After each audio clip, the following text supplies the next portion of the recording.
Yaniv, will you be pleading guilty? What? Go. No, Go. don't touch me. Don't touch me. Hey! It's official. Jessica Simpson, the repeat offender formerly known as Jonathan Yaniv, has been found guilty for assaulting a journalist right outside of a courthouse in broad daylight. That journalist is the Counter Signal's Keean Bexte, who was reporting for Rebel News at the time of that assault. I'm going to interview him in this report, so hang tight. But perhaps the most maddening thing about what I just said is that for the second time, Yaniv Simpson, for some reason, has been able to be found guilty of a criminal offense and receive the lenient sentence of not having to have a criminal record or to have any jail time. Drea Humphrey here with Rebel News, and it's a sad day in Canada when you can walk outside of a courthouse, see a reporter who questions you about the weapons charge incident that you're there to attend for, assault that journalist, and then not have to tell your future employers about it. But that's the reality of Canada today. If you want to find out the full scoop of what happened day one in court, and also sort of a written synopsis of what happened during the 2-day hearing as a whole, you're going to want to link on the written report for this interview with Bexte, because I wrote everything that I could up. I linked to my live tweets, which has direct quotes of what was said and what happened on each day as well. And so you can go through all of that madness. But for those of you who are just joining for the first time and you're like, who is Jessica Simpson? Or maybe you're like, isn't Jessica Simpson Jonathan Yaniv? I'm not catching up. You should know we have a special website called yanivtrial.com, which has the never-ending list of litigations there, which probably most notably began or started around the early times with this incident or incidents where Yaniv started to sue immigrant women who were trying to make a living, mostly in their homes as beauticians, who became uncomfortable when they were surprised by Yaniv's male genitalia and decided, I'm not comfortable waxing this. Yaniv would hit them with a lawsuit, run them out of business in some cases. That's probably the most popular. Maybe some of you are saying, oh, it's the wax my balls guy. But no, now it's Jessica Serenity Simpson, the same Jessica who did this to Keean Bexte in January of 2020. Now, that certainly is the end of the list of assaults and alleged assaults or harassment on journalists. There's a pattern with Yaniv when it comes to anybody who dares to inform the public about his never-ending litigations. Take a look at my colleague, David Menzies, when he tried to question Yaniv about reports that were going around that Yaniv had reportedly sent sexually explicit text messages to children. Now, both what happened to David Menzies as well as Keean Bexte are still some of the civil suits that we are supporting for both of those journalists. We cannot accept a standard that you can simply assault journalists and get away with it. And if you agree with that and you want to support our journalism, help keep us safe, we hire bodyguards when we report on Yaniv. And we also, of course, have legal fees because Yaniv, who is a serial litigator, is suing Rebel News as well. So if you want to help us recoup some of the costs I just mentioned and more, please open up your device, head to yanivtrial.com and donate what you can to chip in there. Now, like I said, if you want more scoop on what happened day one or check out some of the interviews with who was in attendance at court that day, you can click on the link in the description after this report. But for now, let's get a recap of day two and what the judgment was and hear from the victim in this case, Keean Bexte. All right, editor-in-chief for the Counter Signal and former alumnus, I stress alumnus of Rebel News because in my last report with you, I said alumni, which is improper grammar, setting the record straight here. Thanks, Keean Bexte, for being back on Rebel News. Thanks, Drea, for having me. Now, it's official. You were, in fact, the victim of that vicious assault, although some may think with the sentence that was handed down that Yaniv is still getting off as the victim. In your opinion, let's go before you kind of go into the actual verdict. In your opinion, what were you kind of anticipating was going to go down in this situation? Well, I expected Yaniv to get special treatment as he always does, and that was actually brought up in the trial. Yaniv's lawyer brought up my tweet saying, it's almost it appears like trans people get special treatment in the justice system, and well, what do you know? They actually do. It's precedent now that they do. Like he couldn't have been more clear about it. He said that he listed mitigating circumstances after the conviction and they were sentencing. The mitigating circumstances, there's a few. One was that Yaniv is trans and has been bullied for a long time, or whatever sob story he's been going on about. But also that because Rebel News was critical of Yaniv, that was an aggravating circumstance which made it more understandable that Yaniv beat me, which is shocking, right? Like, so that means so that mad. Can conservatives start beating up CBC reporters because CBC reporters are critical of conservatives? I don't think so. But because Yaniv is trans, there's special treatment. I don't know what this judge was thinking. Yeah, I caught that too. I thought it was quite ironic. They used that tweet sort of against you, Yaniv's lawyer, as some sort of defense for Yaniv. And you're posing the questions. That's what journalists do. After covering, you and I have both covered Yaniv extensively, and that is a question that must be asked. And speaking about, the legacy media journalists, we see a lot of them talking about being fearful for covering freedom protests because they get yelled at. I haven't come across an actual assault from a freedom protester. You were actually assaulted practicing journalism in Canada.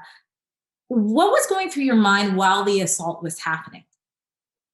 I couldn't believe that Yaniv was so brazen. Outside of it wasn't in some dark alley. It was in front of a courthouse. The evidence couldn't have been more damning. My video camera, I was obviously recording it. I don't know what he was thinking. And then there was also CCTV footage that caught it as well. So just how stupid could you be? But maybe it's not stupidity. Maybe he knew he would get off. He could get away with it. I mean, this is not his first criminal charge. It's actually his third. And I think there's more on the way. He knows that he can get away with whatever he wants because he has the trans card. And you mentioned the mainstream media. It's why are they not covering this as well? That's something else we got to ask. Yaniv is probably the worst thing to happen to the radical trans movement ever. Like that, and that's why I guess that's the answer to my question: is why is the mainstream media not covering it? Because Yaniv is just this ongoing bombshell for them.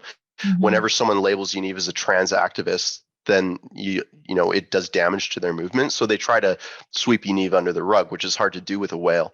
But it needs to be pointed out that just because it's inconvenient for the mainstream media doesn't mean that this isn't newsworthy. If a CBC journalist was assaulted by anyone, a white supremacist, this would be headlines across the world. But because it's the opposite, and it was a radical trans extremist assaulting a right-wing journalist, it's not news to them. Well, yeah, you're absolutely right as far as the lack of coverage. I believe that Yaniv describes the Twitter, if you look at the Twitter page, it says a legal advocate and a human rights advocate. And this is someone who is a trans activist of sorts, and there's so much silence with this. Now, let's talk about the actual decision.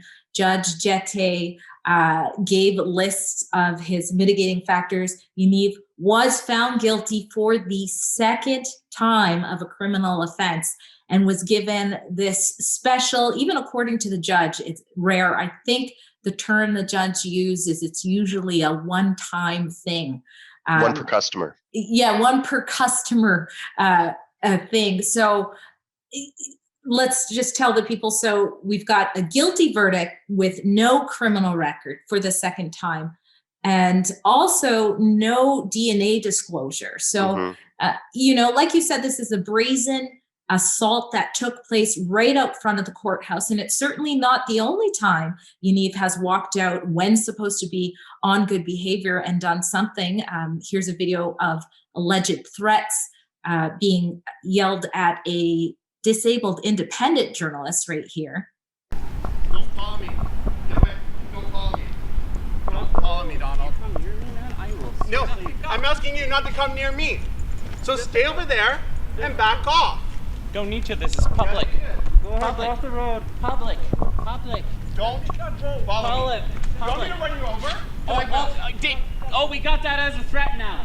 He literally threatened to run me over, commit homicide. I'm asking to back off. I'm asking you very nicely. Back off. Man, you're a menace, man. You're gonna be in there soon. Oh, really? Oh, yeah. Look at the little autistic. Oh, look at you little predator piece of I'll just, I'll point out that, what we have here is a pattern. We have Yaniv having weapons that are completely illegal in Canada. You're not allowed to have pepper spray. I'm not allowed to have a taser. It's just not allowed. And Yaniv had two of them, and found guilty, nothing. Then actual violence against a journalist, found guilty, still suspended sentence. And now that video, it was clear as day that it's not that was a death threat. Stop. I will kill you. You're gonna send another bomb threat to my phone? I'm watching you. Get away from my car. Get away from my car. What do you not understand, you He threatened to kill someone, and when is enough enough? It's not a rehabilitation question. It is a prevention. There's jail exists not just for rehabilitation. It exists to pull out and extract dangerous individuals from society, to protect people like you and me, and much more innocent people like children.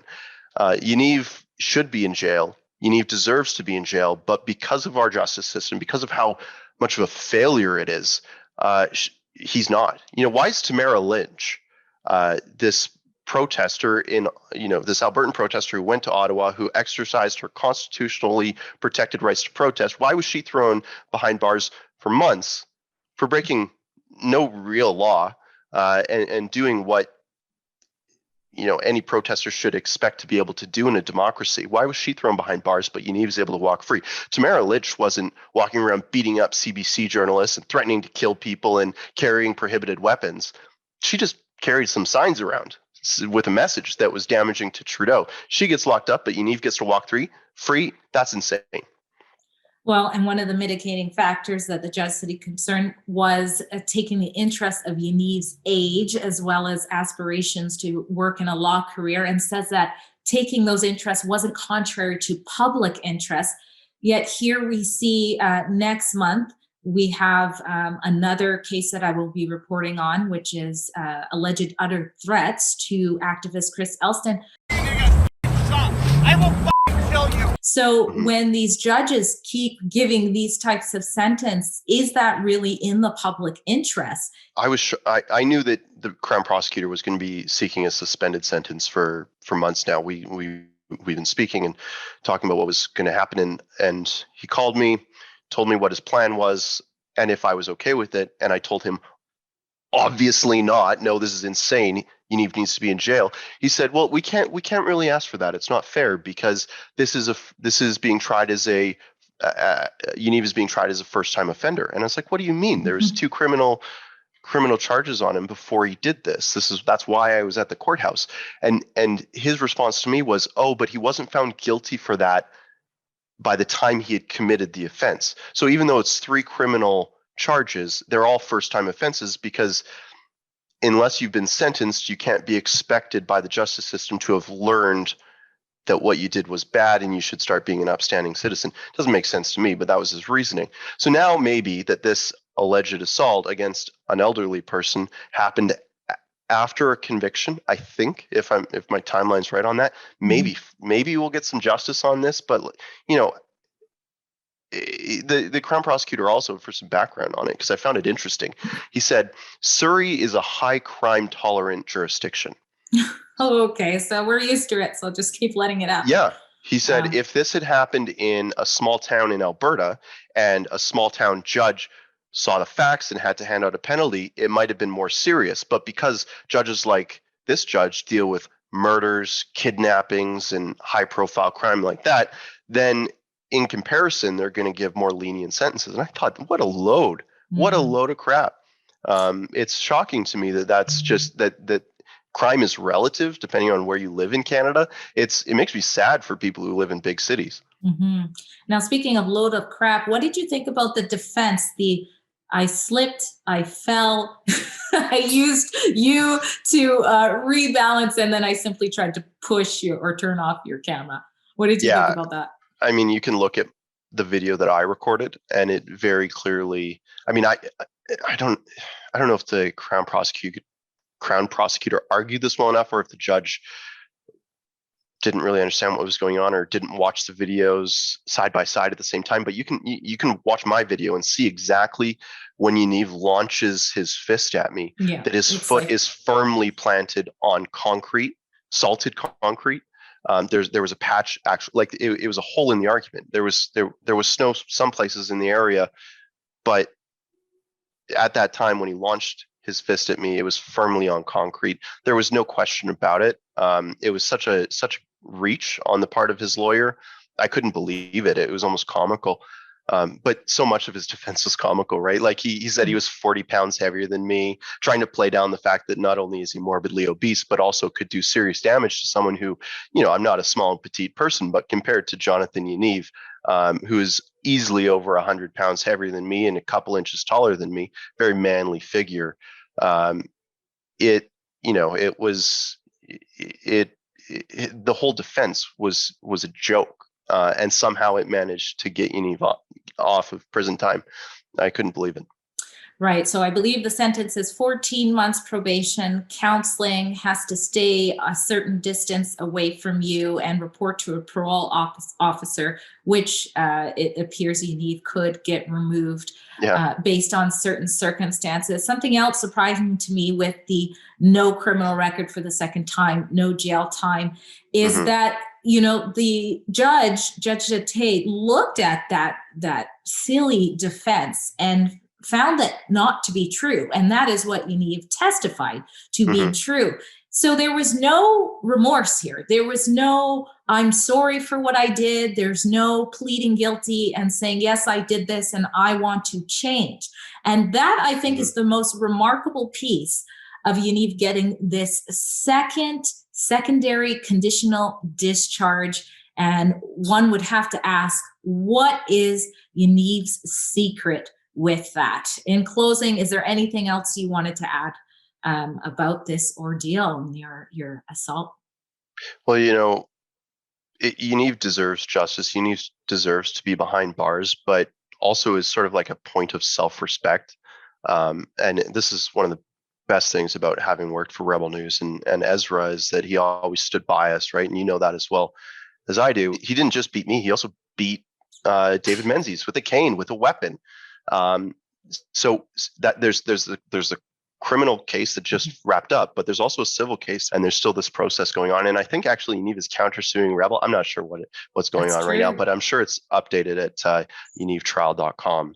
It's a great place to go to get all the information on it. Yes, and we certainly can't cover all of the many additions to the Yaniv saga. So please go to yanivtrial.com. And Keean is absolutely right. There's still this 2 civil suits for Keean, as well as when David Menzies was whacked with this pink cane you're seeing right now.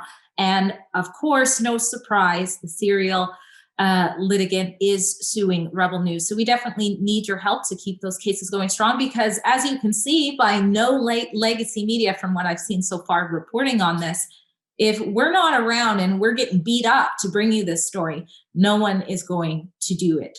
No one else is going to be there. Maybe the counter signal, but still. We're trying to avoid the beat. It's just we don't want to be beat. Both sense of the word, we're trying to avoid the beats. So absolutely. All right. Thanks so much. Great to see you again. And I'll see you around on social media. And thanks everybody for watching. Take care, Drea.